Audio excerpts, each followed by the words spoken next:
अस्सलाम वालेकुम व्यूअर्स। तो कैसे हैं आप सब? उम्मीद करती हूँ आप सब ठीक होंगे। तो जी जनाब, आज हम जो बना रहे हैं बीफ की बिरयानी बना रहे हैं और ये हमें ऑर्डर आया है 2 किलो बिरयानी का। तो ये 2 किलो बिरयानी हम तैयार कर रहे हैं। यहाँ पे हमने लिया है 1.5 किलो बीफ और 2 चमचा हमने यहाँ पे लहसुन अदरक के डाले हैं और यहाँ पे इसको लहसुन अदरक डाल के हमने अच्छे से इसको हमने फ्राई करना है। तो 2 मिनट तक हम इसको अच्छे से पकाएंगे जब तक इसकी अच्छी खुशबू ना आ जाए। तो यहाँ पे अब हमने देखें 2 मिनट हो चुके हैं भूनते हुए गोश्त को लहसुन अदरक के अंदर। तो अब हम यहाँ पे ऐड करेंगे बिरयानी मसाला। बिरयानी मसाला हमने यहाँ डाल दिया है और यहाँ पे हम कुछ घर के मसाले भी ऐड करेंगे। तो अगर आप घर के मसाले डालना चाहते हैं, बिरयानी का मसाला नहीं डालना चाहते तो वो नहीं डालें, आप स्किप कर दें। तो यहाँ पे हमने 1 table spoon red chilli powder और 1 टेबल स्पून 1.5 चमचा हमने यहाँ पे लिया है कश्मीरी लाल मिर्च। तो 1.5 चमचा हमने कश्मीरी लाल मिर्च डाली है और यहाँ पे जो है ना हमने मसालों को डाल के अच्छी तरह हमने भूनना है 1 मिनट तक। और भूनने के बाद फिर हम यहाँ पे पानी ऐड करेंगे। अगर आपने चैनल को सब्सक्राइब नहीं किया है तो सब्सक्राइब कर लें और अगर आपने लाइक नहीं किया है तो लाइक भी कर लें और प्यारा सा कमेंट्स कर दें। तो यहाँ पे आप देख सकते हैं अच्छे से गोश्त की हमने जो है भुनाई कर ली है। बहुत ही मज़ेदार सा गोश्त यहाँ पे तैयार हो रहा है। और अब हम यहाँ पे गोश्त को गलाने के लिए पानी ऐड करेंगे। तो यहाँ पे हम 2 गिलास पानी ऐड करेंगे क्योंकि गोश्त जो है हमारा बछिया का है, गल जाता है। तो इस वजह से जल्दी से गोश्त को पानी ज़्यादा नहीं दरकार है। तो यहाँ पे हमने डालना है नमक हमने डालना है हस्बे ज़रूरत। तो बिरयानी में नमक थोड़ा ज़्यादा जाता है तो यहाँ पे मैंने 2 चमचे डाले हैं नमक। तो आप अपने हिसाब से डालिएगा।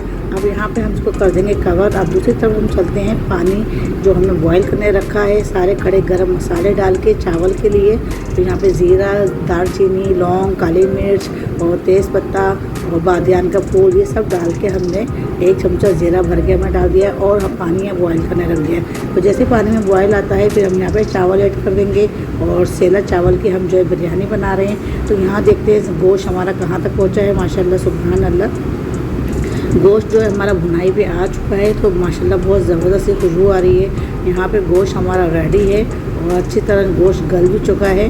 तो अगर आपको मेरी रेसिपी ज़रा से भी अच्छी लग रही है तो एक प्यारा सा कमेंट्स लाजमी कर दिया करें और सब्सक्राइब भी कर दें और चैनल को आगे मेरे रेसिपी को आगे शेयर भी कर दें। यहाँ पे गोश्त माशाल्लाह अच्छी तरह गल चुका है, टेंडर हो चुका है। तो यहाँ पे हमने जो है इसको अच्छे से भुनाई करनी है 2 से 3 मिनट तक, जब तक पूरा ऑयल ऊपर ना आ जाए। ऑयल सारा ऊपर आ चुका है माशाल्लाह, अच्छे से बुनाई हो गई है। और यहाँ पे हमने 300 ग्राम दही लिया था, दही को हमने ऐड कर दिया है और इसको हमने अच्छी तरह भूनना है दही को डालने के बाद भी। और अच्छे से मज़ेदार सी खुशबू आनी चाहिए और दही की जो दाना नज़र नहीं आना चाहिए। दही हमने इतना भुना है, देखें माशाल्लाह दही गायब हो चुका है, नज़र नहीं आ रहा है। और यहाँ पे भुनाई अच्छी हो गई है। और यहाँ पे हमने हाफ केजी टमाटर लिए हैं लाल लाल और 1 गड्डी पुदीने के लिए और 5 से 6 अदद हमने हरी मिर्चें लिए हैं। तो यहाँ पे ये सब चीज़ें हमने ऐड कर दी हैं। यहाँ पे इसको हमने ज़्यादा नहीं उसको पकाना है, बस यहाँ पे 1 मिनट इसको अच्छी तरह हमने इसको पकाना है और 1 मिनट बाद फिर हम इसको कवर कर देंगे। ये देखें 1 मिनट तक हमने इसको पकाया है और टमाटर को बिल्कुल नहीं भुलाएंगे हम। यहाँ पे बस थोड़ा सा हमने इसको मसाले में तर कर लिया है और चूल्हा इसका बंद कर दिया है। और यहाँ पे बॉयल आ चुका है पानी के अंदर। अब यहाँ पे चावल ऐड करते हैं जो हमने भिगो के रखे हुए थे। तो यहाँ पे चावलों को हमने ऐड कर दिया है और अच्छी तरह चावलों को डाल के यहाँ पे इस टाइम में हम पानी चेक कर लेंगे। चावलों में भी नमक जो है बराबर रहना चाहिए और सालन में भी। तो यहाँ पे चावल अच्छी तरह बॉयल आ चुका है और चावल माशाल्लाह मुझे लग रहा है कि हो चुके हैं। तो 90% हमने चावलों को यहाँ पे पकाया है और 10% हमने उसके अंदर दम पे लगाएंगे। तो यहाँ पे जो सालन में जो ऑयल था एक्स्ट्रा तो हमने थोड़ा सा ऊपर डाल के इसको ग्रीस कर लिया है। तो अगर आपके कौरमे में ऑयल जो है कम हो तो आप अलग से ऑयल लेके इसको ग्रीस कर सकते हैं। तो यहाँ पे सबसे पहले हम डालेंगे चावल के तेल डाल के हम यहाँ पे फिर इसके ऊपर डालेंगे कौरमे की तेल और फिर कौरमे की तेल डाल के इसके ऊपर हम डालेंगे बिरयानी मसाला। तो जिन्होंने ये ऑर्डर दिया है उन्होंने कहा है बिरयानी हमारी चटपटी होनी चाहिए, मज़ेदार होनी चाहिए। तो आपकी हमने बिरयानी की रेसिपी देखी थी तो हमें बहुत अच्छी लगी, तो इसलिए उन्होंने हमें 2 किलो बिरयानी का ऑर्डर दिया है।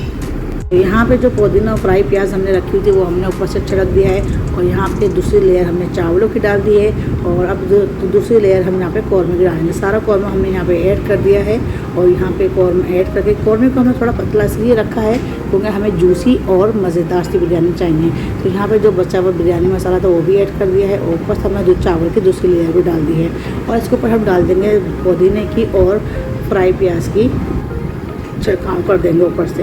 ये डाल के अब हम यहाँ पर जर्दी का कलर डाल देंगे। जर्दी का कलर डाल करके यानी कि फूड कलर जो भी आपके पास हो तो हाँ वो आप डाल सकते हैं। ये डाल के अब हमने कपड़ा लगा के ढकने के ऊपर इसको तेज़ आंच पे दम देना है। 1 मिनट तेज़ आंच रखनी है। 1 मिनट के बाद फिर हम हल्की आंच पर रखेंगे और यहाँ बिरयानी हमारी रेडी है। तो अल्लाह हाफिज़।